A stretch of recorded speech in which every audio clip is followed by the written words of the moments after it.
एक दिन विजय बस से जा रहे होते हैं कानपुर।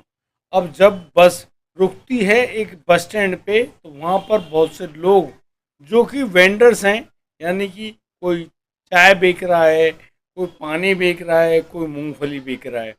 उसी समय एक महिला होती है और वह अपने हाथ में कुछ मूंगफली जो कि एक खोखे में रखी हुई हैं, उनको लेकर आगे बेचती हुई जा रही है बस की बगल में कर, और कह रही है कि 10 रुपए की मूंगफली, 10 रुपए की मूंगफली।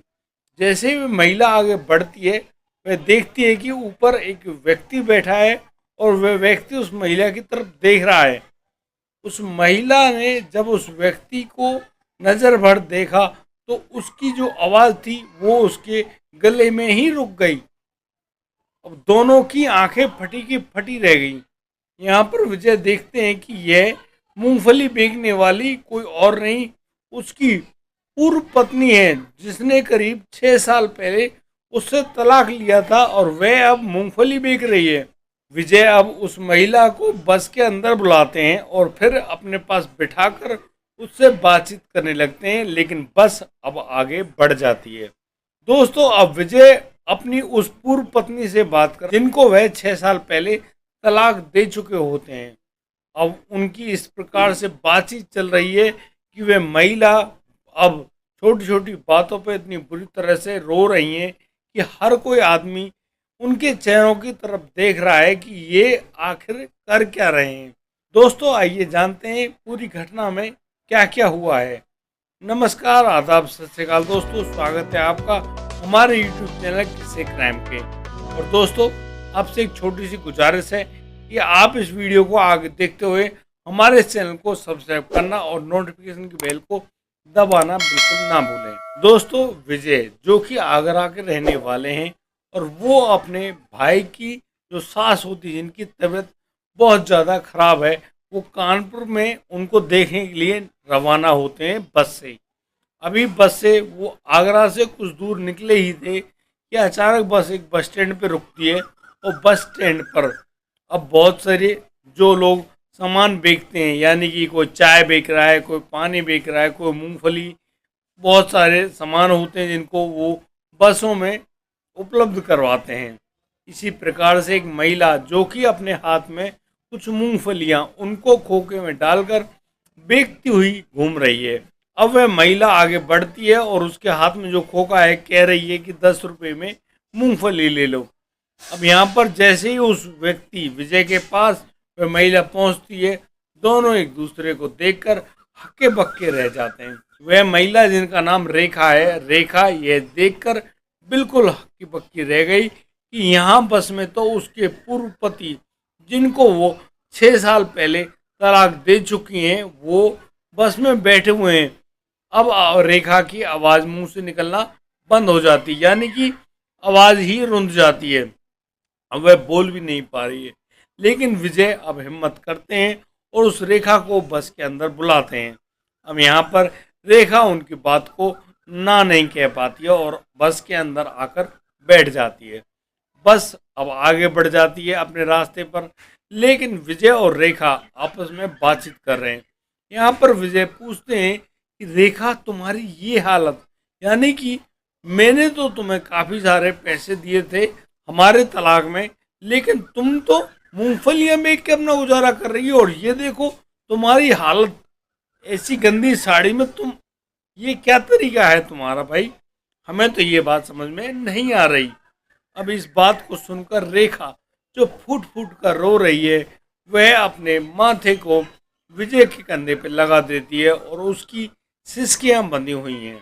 विजय अब कहते हैं रेखा से, रेखा, उस समय तो तुम अपने भाई और भाभी की बातों में ऐसे आ गई कि तुमने हजारों कमियां मुझ में निकाल दी, लेकिन तुमने कभी हमारे बारे में नहीं सोचा कि हमारा क्या होगा, और तुमने हमसे ले लिया तलाक।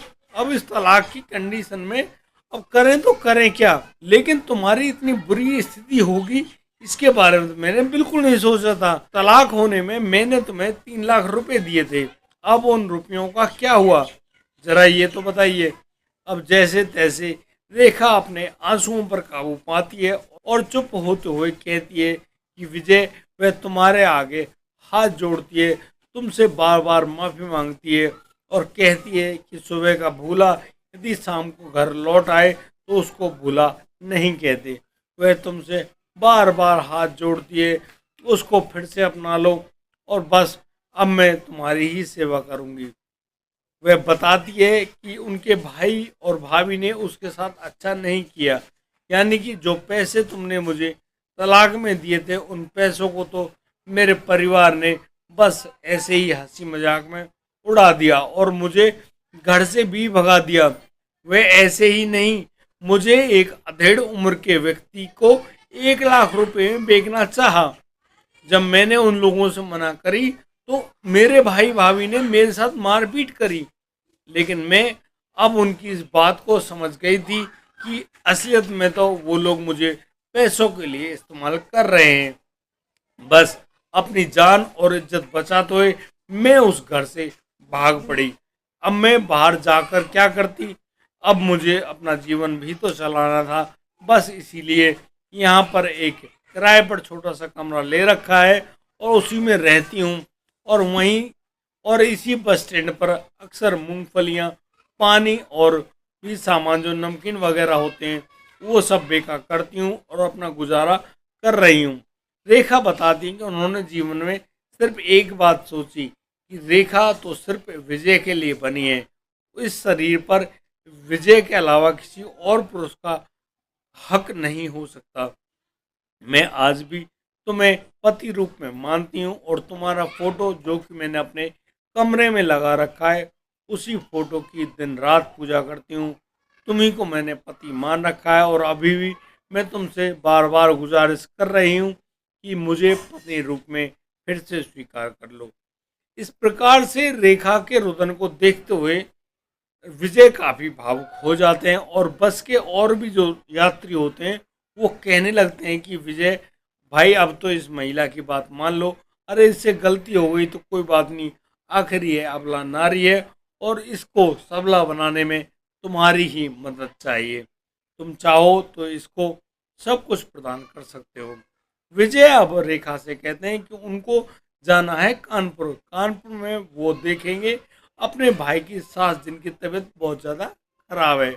उसके बाद जब वो लौट कर आएंगे फिर वो तुम्हें तुम्हारे बारे में तुमसे बातें करेंगे। अब ऐसा कहते हुए विजय आप अपने फ़ोन नंबर को रेखा को दे देते हैं और रेखा को 2,000 रुपये भी देते हैं और कहते हैं कि अब ये मूंगफली वगैरह बेचना बंद करो और बस अपने घर बैठो, मैं देखता हूँ जो मुझसे अच्छा बन पड़ेगा तुम्हारे लिए।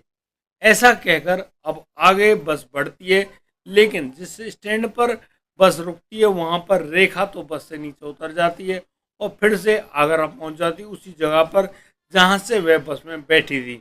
विजय तो रवाना हो जाते हैं कानपुर के लिए और कानपुर से करीब 2 दिन बाद जब लौटते हैं तो यहाँ पर रेखा और विजय फोन पर एक दूसरे से संपर्क कर रहे होते हैं।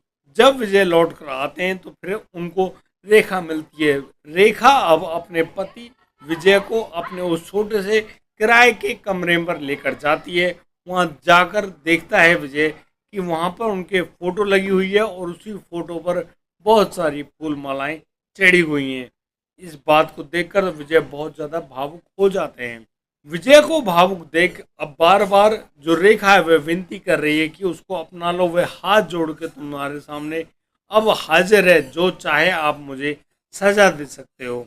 अब इस बात को देखते हुए विजय कहते हैं कि मैं बिना अपने माँ बाप की आज्ञा के तुम्हें नहीं ले जा सकता। अब विजय अपनी माता जी के पास फ़ोन करते हैं और अपनी माँ से पूछ रहे होते हैं कि माँ मुझे रेखा मिली है और रेखा मुझसे बार बार गुजारिश कर रही हैं कि उनको दोबारा से अपना लो। इस बात को सुनकर विजय की माँ बहुत ज़्यादा प्रसन्न होती हैं। दोस्तों मैं बता दूं कि विजय ने जो ये तलाक का धोखा पाया था अब वह दोबारा शादी नहीं करते हैं और ना ही अपना घर बसाते हैं। अब इस बात को जानकर विजय की माँ इस बात पर राजी होती है और कहती हैं कि विजय इस नेक काम में कोई देरी मत करो। अरे तुम्हें भी तो अपना घर बसाना था और तुम अब रेखा को अपने साथ लेकर ही आना, ये बात भी कोई पूछने की है। तुम लोग अपना घर बसाओ और बड़े प्यार मोहब्बत से अपनी ज़िंदगी को आगे बढ़ाओ। हमें तो बड़ी प्रसन्नता होगी। अब बस विजय को जैसे ही परमिशन मिल गई उनकी माँ से, अब रेखा से कहता है विजय कि अब अपने सारे सामान को इकट्ठा कर लो और ले चलो उन्हें हमारे साथ। चलो आज चलते हैं हम अपने घर। और अब रेखा राजी राजी अपने सामान को इकट्ठा करती है और बस अपने पति विजय के साथ चल देती है अपने असली घर में। 6 साल तलाकशुदा होने के बाद, एक दूसरे को त्याग करने के बाद, जगह जगह की ठोकरें खाने के बाद अचानक एक बस में होती है ऐसी मुलाकात कि एक पति को उसकी पत्नी मिल जाती है और फिर दोनों एक दूसरे के साथ अपनी ज़िंदगी दोबारा से शुरू करते हैं। दोस्तों, कैसी लगी हमारी ये कहानी, कैसी लगी इसके मिली हुई शिक्षा? दोस्तों, हमारा ऐसा कोई उद्देश्य नहीं है कि हमारी इन कहानियों से, इन घटनाओं को बताने से किसी का अहित हो। हम लोग इन घटनाओं को सुनाते हैं सिर्फ इसीलिए कि तलाक जैसे राक्षस ने कितनी ही जिंदगियों को बर्बाद कर दिया है। कभी भी गुस्से में आकर इस प्रकार के जो फैसले हैं उनको ना लें, संयम बरतें और बड़ी ही शांति से विचार करें कि जिस जीवन साथी के साथ वो जीवन जी रहे हैं बहुत ही अच्छा जीवन जी रहे हैं। और दोस्तों, यदि आपको हमारी वीडियो अच्छी लगी हो तो हमें लाइक तो कर ही दीजिएगा, सब्सक्राइब करना बिल्कुल ना भूलिए। और दोस्तों, अब दीजिए मुझे इजाज़त। मिलता हूँ कल, लाता हूँ एक और नया सनसनीखेज मामला। तब तक के लिए आप बढ़िया रहें, बेहतरीन रहें, अपना और अपने परिवार का बखूबी ख्याल रखते रहें। जय हिंद, जय भारत।